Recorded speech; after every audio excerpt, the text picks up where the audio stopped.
Өчигдөр ток шоу ярьцлага хийж байна. Тэгэхээр өнөөдөр бас хүүхдийн эрхийг хамгаалах өдөр. За манай монголчууд бол их хүүхдийн баярын өдөр гэдэг хүүхдийн баярын өдргээд бас нэрлээд за энэ өдрийг бол олон жил тэмдэглэсэн. Тэгэхээр бид студидтэй хүн сүдэн аж ахуйн сайд бас одоо их хүний төлөөлөл болгож бурмаа гишүүнийг урьсан байгаа. Тэгэхээр үүний өмнө танд бас хүүхдийн баярын мэнд хүргье.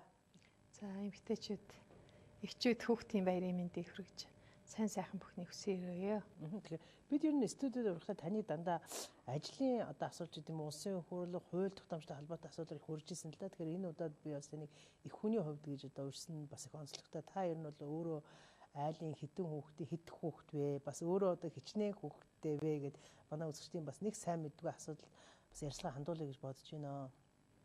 5 хүүхдтэй айлын 2 дахь нь доороо 3 дүүтэй.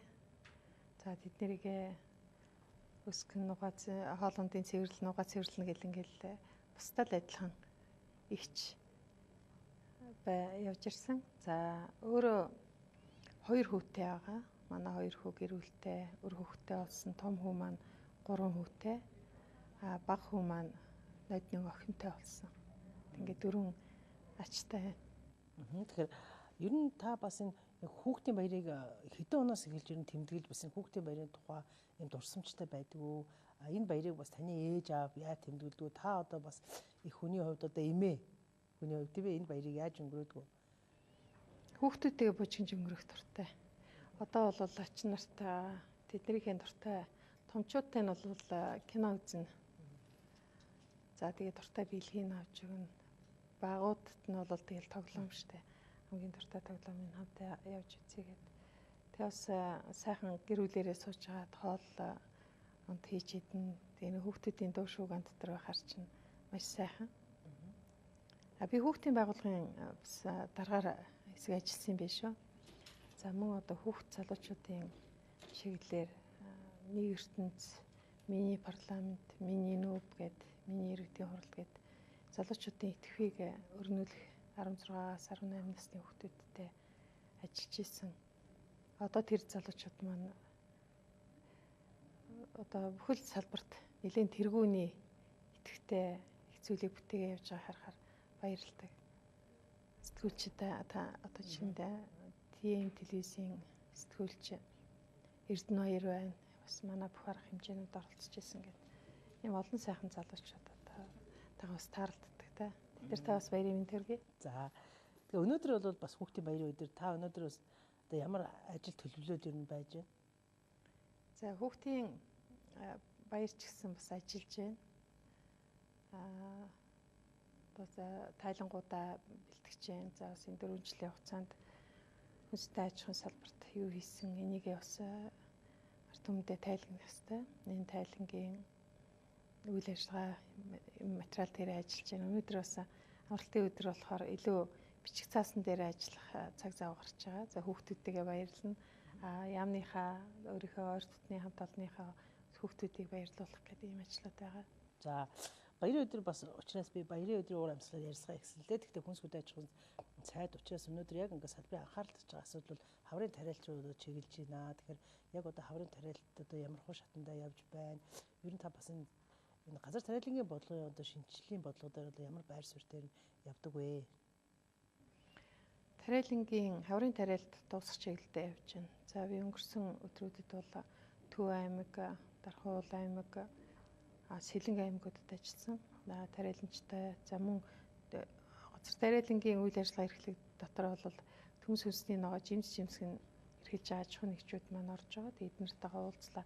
Өмнө нь бол ер нь том одоо улаан буудаа тариалдаг томоохон аж ахуйнуудаа дэмжсэн тэднэрт төрийн хөрөнгөөр дэмждэг, татвар хөнгөлтөө өгдөг ийм байсан бол энэ онд бид нар өргөн бариад улсын хурлаар батлуулсан хуулиар бол жижиг тариаланчид ялангуяа орон нутгийн эрх ашиг жимс хүнсний ногоо одоо төмс тариалдаг энэ хүмүүст маань яг адилхан тэнцүү боломжуудыг олгосон хууль болсон.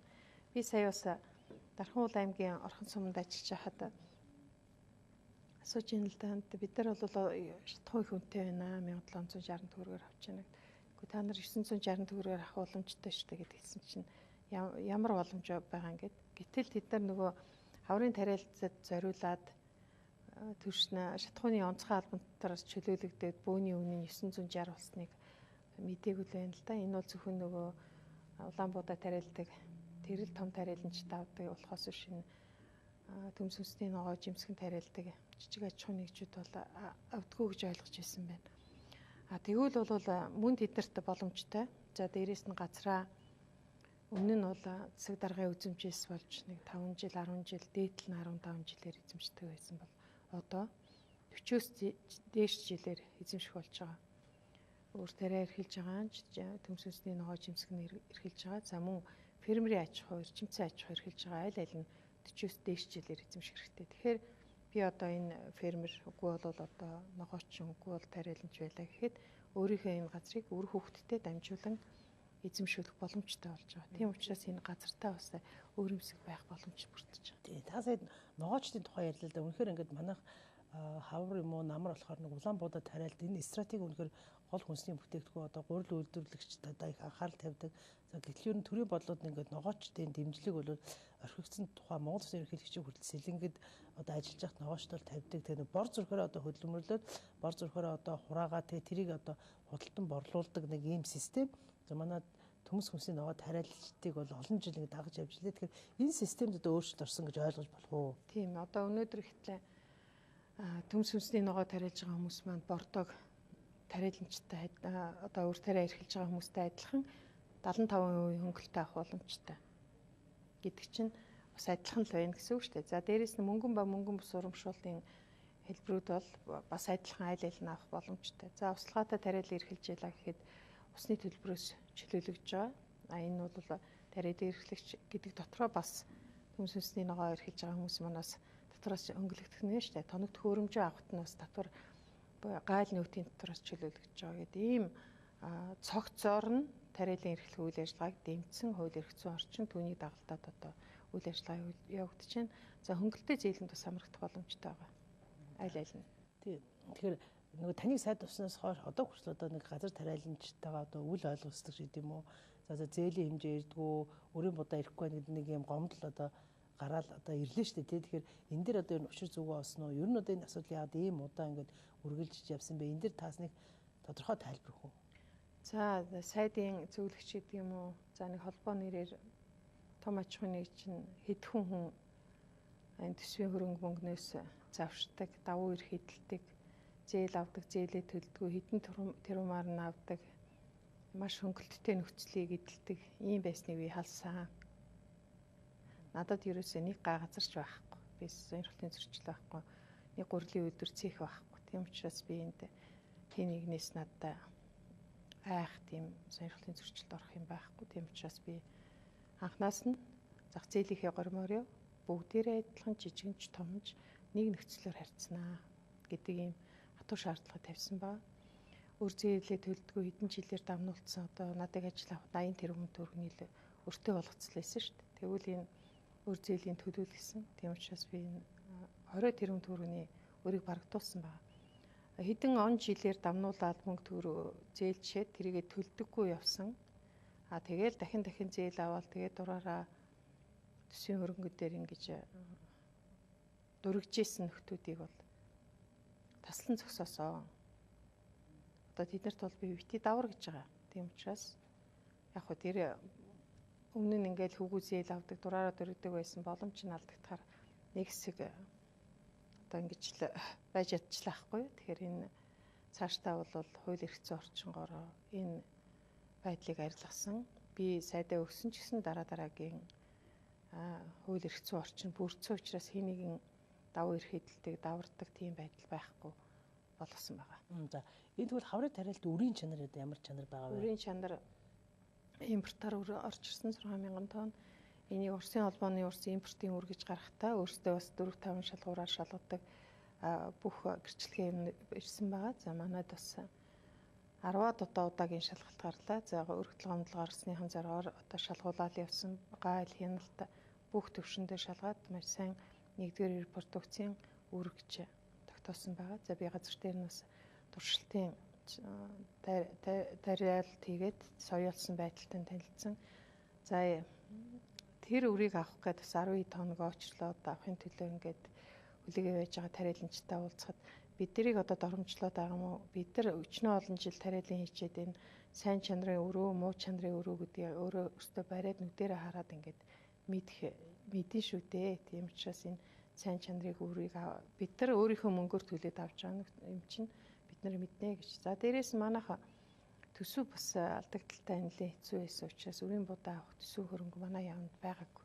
Тийм учраас бид нар хувийн аж ахуйн нэгжүүдээ ураад та нар өөрсдийн хөрөнгөөр оруулж ирээд энэ сайн чанарын үр оруулаад ирэх юм бол энийг тариаланч давнаа. Тийм учраас бид нар бол дамжуулан зээлүүлэх ажлыг чинь хийж өгье гэсэн.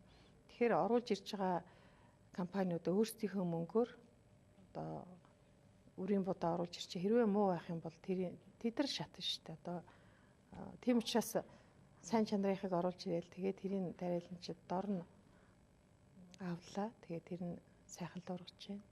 Сайн чанарын үр, сайн бордоо, хөрсөө сайн одоо технологиор өрнөшөө сайн бэлтгэсэн байгаа. Технологийн дагуу үйл ажиллагаа явуулах юм бол хэдийгээр гантай байсан ч гэсэн сайн ургац авдгийг хэдэн жил харуулсан. Одоо манай Монголын ургамал газар тариалангийн хүрээлэнгийн эрдэмтдийн гаргаж авсан дархан 144 гээд үр байна. Тэр нодны маш сайн ургац авсан. Тэгэхээр технологи мөрдөөд гантай нөхцөлч гэсэн одоо бордоогоо за мэрэгжлийн хүмүүсийн ажилуулаад цаг хугацаа яг энэ горимоо бариад ажилласан тариаланчд бол ургац авч байгаа шүү дээ. Тэгэхээр цаашд бол бид нар бас хэлж байна. Одоо сайн тариалан, сайн муу гэдэг одоо шалгууруудыг тавьж байгаа. За үнэхээр зээлийн хугацаанд нь төлдөг технологи мөрдөж ажилтдаг энэ аж ахуйн нэгжүүдийн газар эзэмших эрхийн 40-с дээш жилээр нь эзэмшүүлээд ингээ явнаа. За мөн одоо зээл олохдоо урчилгааг нь 50% авдаг байсан бол сайн харилцагчийг бол 10% зээл урчилгаа авч урамшуул дэмжиж байгаа. Тэрнээс биш танил талч юм уу ямар нэгэн жагсаал цуглаан шахалт дарамтаар ингээд өмнө нь давуу ир хөдөлдөг байсан зогсоосон. Одоо бол сайн харилцагч буюу яг технологиод мөрдөөд яг хэвийн үйл ажиллагаа явуулж байгаа жижиг том гэлтгүй аль алинд нь урчилгаагийн багасгадаг нөхцөлийн сайжруулдаг ийм байдлаар манай тариал эрхлэх дэмжих сангаас үйлчлэгээ үзүүлж байгаа. Тийм чиглэлийг өгсөн. Тэгэхээр яг энэ цаг мөчид одоо юу гэдгийг улсын хурлын сонгуулиас ойртоод засгийн газрын улсын хурлын үйл ажиллагаанд сонгогчдод одоо ингээд дүнгээ тавих гэж байна шүү дээ. Тэгэхээр бурмаа гэдэг сайн сайдын хувьд яг одоо улсын хурлаас илүүтэй би зөв хүнс хөдөө аж ахуйн салбар талд юу та бас бүтээгээд шинжил авцсан зорилт гэвэл та одоо ямар зүйлүүдийг онцлох уу? За мэдээж газар тариалангийн салбар та сая хэллээ. Ер нь одоо доторх хууль эрх зүйн орчноос нь ахгуулаад нэлээд шинжилгээ хийлээ гэж зүгээр товчхондоо та бас яг энэ өөрөөхөө эргээд ингээд тайлангаа бичээд ингээд суухад. За уул уурхаагаас нэлээд хамааралтай байсан манайх. Тэрийг боловсруулж чаддгүй түүхийн эдээсээ хамааралтай. Түүхийн эдийн унгууд одоо эдийн засгийн хямралтай орох орлогын тасарч штэ. Тэгэхээр нөхөж үрждэг, өсч ургадаг энэ хөдөө аж ахуйн салбараа нэлээд орхицсан байсан. За энэ дээр бол сүүлийн 1 жил хагасны хугацаанд бүх эрх зүйн орчингийн цогцоор нь бүрэлдүүлээ. Органик хүнсний хууль, тариалангийн хууль, хүнстэй аж ахуйлахаар бодлого гэх энэ мал амьтны эрүүл мэнд, малын генетик нөөцгээд. За ингэж чадсанараа бид нар бас энэ хөдөө аж ахуйгаа цаашдаа энэ зах зээлийнхээ горимд төрөөс дэмжлэгтэйгээр хэрхэн яаж хөгжүүлэх вэ гэдгийг төр одоо хувийн хвшил хоёр хэрхэн хоршиж энэ хөдөө аж ахуйг авч явах вэ гэдэг бодлого бол тодорхой болсон. За хэрэгжүүлэх дээр нь бид нар дэмжсэн хөнгөлөлтэй нөхцлүүдийг, дэмжлэгүүдийг өгч байна. Тухайлбал энэ тариалан эрчимцэн аж ахуй эрхлэлтэн зориулсан гайл нөөтөөс чөлөөсөн олон заалтуудыг энэ жил батлуулсан байгаа. За мөн мал аж ахуй дээр бид нар бэлчээрийн мал аж ахуй эрхэлж байгаа малчтынхаа малыг эрүүл байлгах, за мөн одоо орлоготой болгох чиглэлд нь хэд хэдэн тодорхой ажил хийж байгаа. Тухайлбал энэ махны экспорт өмнө нь бол Монголоос одоо Оросын холбооны улс руу зөвхөн лаазсан, боловсруулсан махан бүтээгдэхүүн 2 үйлдвэр гаргадаг байсан бол энэ үйлдвэрүүдэд дэмжиж хөнгөлөлтэй зээл нөгөө муу илэгдээлээдэг байсан Чингис бонд, за үн төвтөржүүлэхын хүрээнд олон зээлийг дэмжлэг үзүүлсний үр дүнд өнөөдөр 26 үйлдвэр Оросын холбооны улс руу мах экспортлох хэрэгтэй. Хятад руу 11 үйлдвэр, за Вьетнам руу 8 үйлдвэр хэрэгтэй болоод за Монголын түүхэнд анх удаа баруун 5 аймгаа эрүүл бүсгэд тогтоогоод тэндээсээ түүхий мах буюу хонь ямаа үхрийн мах экспортлж эхэлсэн. За энийгээ бид нар зөвхөн баруун 5 аймгаас бол бага байна. Тийм учраас бас төвийн бүс нутгаа эрүүл бүс тогтооё. төмөр замаас баруун тишээ байгаа бүс нутгаа эрүүл ус олгоё засгийн газраас шийдвэрээ гаргасан байгаа. За хятад санал тавьсан хятадын 20 цэрийн албаныхын энэ 9 сар